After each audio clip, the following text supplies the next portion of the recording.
So I believe that education plays a big role in voting, and a lot of the times when people don't vote, it's because they're uneducated about how to vote. Yeah. So how would you go about teaching someone to vote, or how would you instruct me to teach my friends, my family, those who don't know how to vote, to vote? I think the first step is to identify your own interests. You know, what is it that you believe in? What do you want?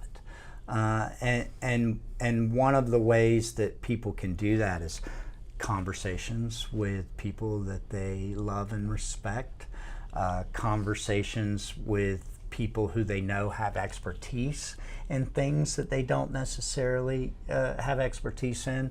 And so, and in internet searches, once you have identified the things that you're interested in, find interest groups that support those things and read information from them.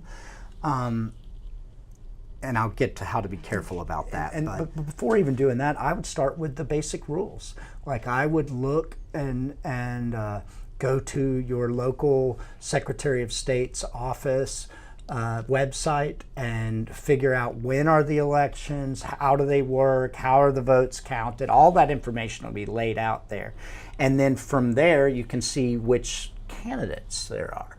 And there are a host of reliable websites out there that are nonpartisan, that will present the positions and even provide interest group scores. And so like when you know I support the things of this interest group or that interest group, you can go to an external, to say Project Vote Smart, and you can go to their website and they will give you the positions of the candidate and the interest group scores on them. So that you'll know, okay, if you are a person who is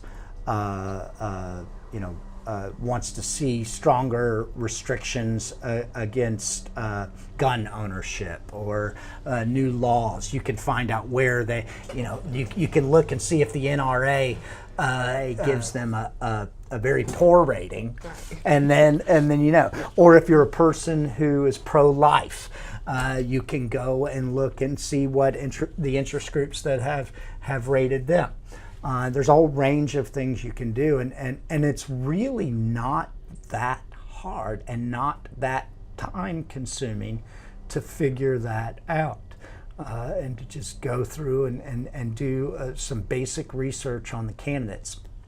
Now, the other thing is the more that people pay attention to politics, the more they will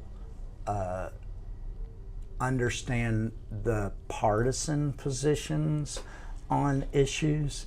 And then in many instances, it's sort of a cognitive heuristic or a shortcut, a mental shortcut that's like, okay, I know, because I know the party identification of the candidate I'm voting for, I have some sense of their positions on a set of issues. Right, and people don't want to hear that, but like I need to look individually at the candidate. The reality of it is if you go and if you look at the research, is that there is quite a bit of research that shows that even without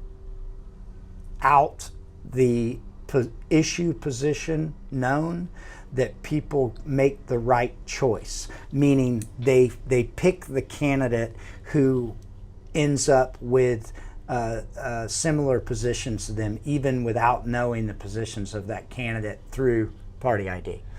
Now, this, if you moved, that would probably matter, because what it means to be a Democrat in Eastern Kentucky and what it means to be a Democrat in San Francisco, not the same thing. Just like what it means to be a Republican in Montana and what it means to be a Republican in Birmingham, Alabama, not the same thing.